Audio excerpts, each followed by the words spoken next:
What is up, everybody? Uh, Back again after, I guess, a little brief hiatus. Wasn't that long. It's been like 9, 10 days. Um, you know, got 2 grails recently. You think I'd be satisfied, but as a record collector, I am not satisfied. I always need new stuff around. Whether that's stuff being traded out or me buying stuff. Um, just how it goes. We're all addicted. I don't know what to say. But a lot of this stuff isn't super pricey. I did buy some things online, which I rarely do. Um, just a couple of albums that I have been really wanting and just have not popped up around me. So I figured I'd pull the trigger on some of them. Most of them I got at a pretty good price. Nothing crazy. A couple little small grails. Kind of placeholders for now. But also, I started an Instagram page, also called Trent's Records. Um, so I'm not usually one to be like, go follow me, but I'll link it below. If you want to give me a follow or talk music, I love talking music. Yeah, please do that. Always down to talk music. On there, I'm just going to be posting some records that I love, things I'm listening to, things of that nature. Some cool things I pick up along the way. Yeah, that's pretty much it. But without further ado, just some recent finds. That's all we're doing today. Hopefully it's quick. I actually did forget to put out one recent find, so. Anyways, here we go. I went back to my 45 spot, 45-cent 45s, if you dig through them. So I found some. I brought home 5 yesterday. First off, we've got Take Me Home, Country Roads by John Denver. You know, I'm white. Gotta have it. Great song. Very catchy. White people love it, including myself. Uh, Found a promo of Money for Nothing by Dire Straits. In my opinion, one of the greatest riffs of all time. Never gets old for me. I think that riff, coming off the intro, where it's like, I want my MTV, and then it goes into it, it's awesome. A fun one that I love, In the Summertime by Mungo Jerry. Love this song. I mean, again, just fun. I love having fun 45s around, If I feel like putting on like a really catchy song, I can just put on a 45 and easy enough. Really cool find. Um, not the most rare, expensive thing, but one I think is an awesome song, and that's Everyone's a Winner by Hot Chocolate. Very stoked to find that. Uh, just a killer, funky, disco-y song, but also has a great guitar licks in it. And the last one I found is an Australian 45, and that is Crazy Mama in Don't Go to Strangers by J.J. Cale. Off the album Naturally, which in my very first video, it's actually my thumbnail, is that album. And it is one of my favorite albums of all time. I think it is just an amazing, amazing album. It's so just chill, and I love the way JJ writes and plays. Truly an underrated artist that I think deserves more props, to be quite honest with you. But anyways, going into full-length albums here. This first one was $1 find. Hard to pass up for $1. It's actually my first by this band, but this is Looking In by Savoy Brown on Parrot. Really great bluesy, just, groovy album. And I mean, look at this artwork. Like, $1, and it's in really nice shape. Can't go wrong. Next couple are a couple upgrade copies for me. This first one is one I think should be in everybody's collection because it's an awesome album. My other copy was a little beat up. This one is definitely nicer, and I found it for cheap. And that is Them Changes by Buddy Miles on Mercury. Buddy Miles, played in Band of Gypsies. If he's good enough for Jimmy, he's good enough for us, as one would say. But, also was in Electric Flag, Buddy Miles Express, which also I think came out on Mercury. I don't have any of those records, but this record is awesome. You got Them Changes, the title track, really groovy, funky song. And then a cover of Down by the River by Neil Young is on this. I dig this cover, not more than the original, but I do dig this cover quite a bit. This next one, I never see clean. And it is a dollar bin staple most of the time, but I found this one clean. I love this album, and I could not believe it when I saw it was this clean. But this is Stephen Stills' first album. And I mean, whew. So this is a textured cover, and it's white. Probably the hardest single combination to find clean. But I mean, there is nothing on there. I could not believe this when I saw it. I almost never see them clean. This is the cleanest one I've ever seen, and I couldn't be more happy to have it. Really great song on here that I love. Never gets talked about much. It's called Go Back Home. Really great wah-driven riff intro, and also has Eric Clapton on the solos. But also the only record to feature Eric Clapton and Jimi Hendrix on it. Great record. Again, dollar bin staple. If you don't have it, you should get it. But it reminded me of another one that I have that is also a dollar bin staple and also very hard to find clean. This one I'm very proud of because I do love this record quite a bit. This is Super Session in the shrink wrap. Both of these records, the Stills and the Super Session, with Stills on it as well. Also has Michael Bloomfield and Al Cooper. But both of these were like records I just looked and looked and looked for clean copies of. I look every time, and I finally have both of them clean. Very stoked about that. But moving on to some jazz. Another dollar bin find is Bill Evans, Alone Again. Just found this one yesterday with the 45s, but this is actually a promo copy. I mean, $1 for Bill Evans? It's not, you know, Riverside Bill Evans, but it's still Bill Evans, and it's still great. Next was another cheap one, but one that I think everybody should have, and that is Indigos by Duke Ellington. Original, mono 6i on Columbia. Great album. I don't really know what else to say about it. If you don't have it, you should probably check it out. I love Duke's playing. I love his piano playing. It's an awesome, awesome record. And today, actually, after work, I stopped by Half Price Books, and I saw an Ellington and Coltrane original, well, third press mono.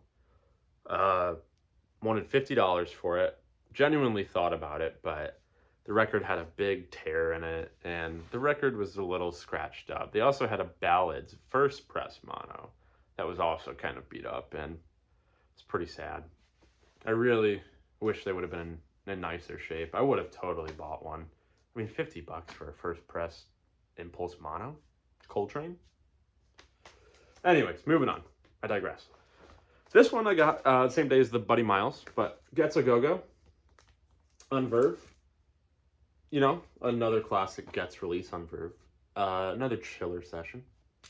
But this one, I honestly don't know if it's ever been played.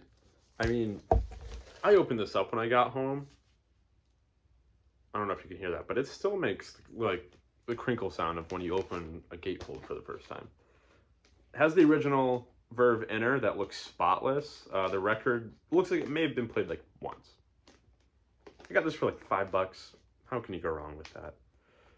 It's a great album, a classic live album, especially by Stan Getz. You know, that period of him on Verve. I can't get this back in. It was just a really great period for releases.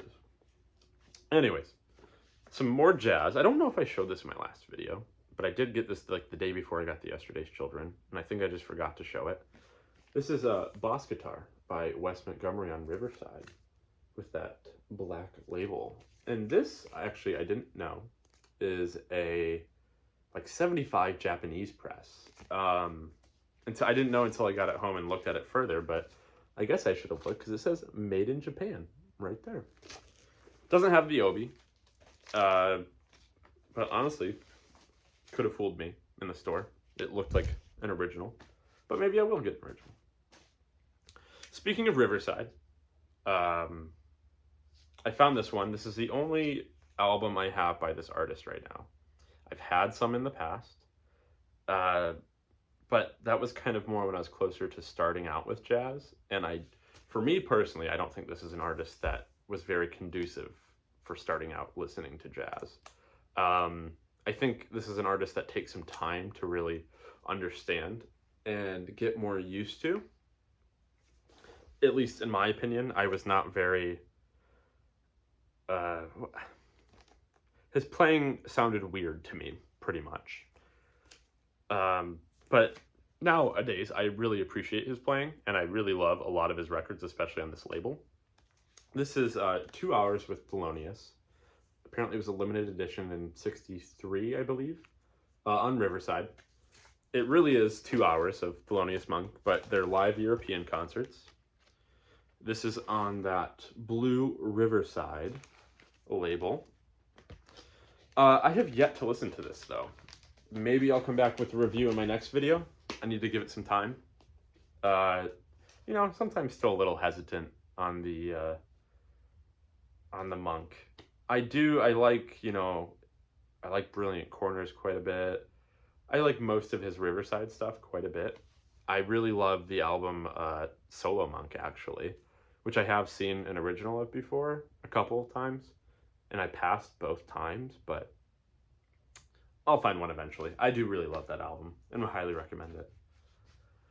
Last on the jazz, and I chose this one because it is kind of the fusion between these last ones. But anyways, this past Friday, I went to a concert for this group.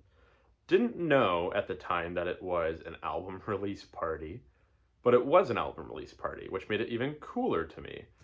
But I went and saw this band live, and it was amazing. Super funky. Just great, great playing. And I cannot recommend, if they come around near you, go see them. This is Cold as Weiss by the Delvin Lamar Organ Trio. Now, this record is not out yet. It comes out on the 11th. But this is the clear version, limited to 300 copies. So, kind of cool. I got this at the concert, of course. Had to pick it up. It's an album release party. I love this group. Just amazing. It's called Cold as Weiss for their new drummer, Daniel Weiss. But, man. I mean, the playing I heard that night was just incredible. I mean, Delvin, so funky on the organ. And Jimmy James on guitar. Check this record out. Check out the singles right now. And if you can, grab a copy when it comes out. It's amazing. Great band. I cannot say enough good things about them. Anyways, moving on. Now we're getting into the funky funk, because I love the funky funk, and I've been picking up some funky funk. This is a record I recently gave away for Christmas, and I actually already wanted another copy because it is amazing, and it's been stuck in my head. But this is Sting Like a Bee by Bumblebee Unlimited. Came out in '78, somewhere in there, on the RCA Victor label. This is disco, but this is some funky disco, and it's got this pitched up vocals that just like, you know, when I first heard it, I heard it in a shop one time, and I bought that copy just right then and there. And I heard it, and I was like, I don't know if I like this. Was driving home, put it on in the car, and I was like, I really like this. Thank God, because I bought the album already, and it just sounded cool at the time. And so I ordered another copy online, and it came, and this is a little rare. I believe most of them have this not for sale demonstration stamp on the back. This is the only album by this group, but this is a great album. Not super expensive nowadays, but you should get it. It's awesome. If you like funky funk, you should get it. This is one that just came in the mail today. Now, this is not the nicest copy. This is a placeholder for sure. But it has something I have really wanted for a long time, both the album for the music. But if you don't know, also by now, I love stickers on jackets, either on the jacket or the shrink. But this is my favorite sticker on any album of all time. And I have a copy now. It's not the best copy, but I saw someone on my Instagram post it, and I just got to talking with him. I was like, how much do you want for it? And it was a good price, so I ended up buying it. This is Curtis by Curtis Mayfield, his first solo record. With that, don't worry, if there's a hell below, we're all gonna go sticker and the devil. doesn't get much better than that. On the Curtin label, you know, title track, very first track is "Don't Worry If There's a Hell Below, We're All Going to Go." So yeah, just very stoked to have that. I mean, it's beat, you know, it's got wear, it's got a chip out of here, but the record plays pretty decent. It plays better than it looks for sure. So placeholder for the time being. Hopefully I can find a really clean copy with the sticker. I really want that sticker because it's fucking awesome. Look at that thing. Anyways, also just a phenomenal record. Curtis is playing his ass off as usual. Now, here is one that is kind of a mini grail. It's a grail for sure, just not a mega grail. Not, you know, it's rare. It's not super expensive, but it is an album that I think everybody should hear. I know there's been reissues done on this, I believe a couple years ago maybe, but this next one is a record that also has a little saga with it, and the saga still isn't quite finished yet. Anyways, in my 45 video, I showed this George and Gwen McRae 45 on Cat Records. Now, I said I didn't know anything about Cat Records, and that was wrong. I just didn't remember at the time. I got to thinking, because it sounded so familiar, and I was like, Cat Records? Like, what is Cat Records? Why do I know that? And then it dawned on me, there is an album that I really want on Cat Records that I now have. But before we show the album, I was on Discogs late one night, which I don't recommend doing. Anyways, I had found some 45s from this album because I didn't want to pay a full price on the album. And I accidentally ordered this very first one, which is, I'll just show it to you. It showed up yesterday like this. Anyways, I didn't mean to order this one. I meant to order a different one. So kind of funny how that works, but this is how it showed up. Cat Records. Yep, it showed up broken in half. I was pretty upset about this because it's also a promotional copy. But, you know, it's bound to happen. Anyways, moving past that, onto the little mini grail that I have here. Again, another placeholder. Still plays good. The record plays better than it looks. The jacket has some wear. Has a piece of tape that I was not informed about upon buying this. I was a little upset about that. But these are the risks you take when you buy online. Anyways, this is Party Down by Little Beaver on Cat Records. And when I said the saga isn't over, I do have another 45, the correct one coming soon. Should be here tomorrow, maybe. Love this album, man. This is one that I can guarantee you will be on my turntable all the time. This thing is awesome. Little Beaver, this is his second solo album on Cat Records. Just a killer, funky, bluesy, soulful album. So smooth. You've got Party Down, parts 1 and 2 is the first two tracks. Money Vibrations, killer track. Get Into the Party Life, one of the smoothest tracks I've ever heard in my entire life. And then it finishes out in side B with I Can Dig It Baby, Let the Good Times Roll, and Let's Stick Together. 3 songs, back to back to back. Amazing. Another fun thing about this album that I didn't know until recently is there's someone who plays bass on here. They're credited as Nelson Padron, but in the middle, it says Jocko, who is a bassist we all know named Jocko. It is Jocko Pastorius. You know, Little Beaver, this was recorded down in Florida, I believe. So Jocko's from Florida. This is 75. So, how cool is that? But anyways, if you've never heard this, please go listen to it. It is such a killer album, and I'm very stoked to have it, even as a placeholder. I mean, they're not an easy record to find. I also took a chance on this one. I paid a little bit less than, you know, the going market right now. But please, check this one out. It is such a killer album. But anyways, that's it. I hope everybody is doing really well. I hope you guys are. But thank you so much for all the support and all the subscriptions and everything. I mean, It's not why I do it. I just like showing off music that I find. I like talking to people about music that they find. So let me know what you guys have been finding. Let me know what you guys are thinking. Let me know what funk albums you like. Anything I should check out too. I'm always in the market for more funk. Okay, take it easy, everybody.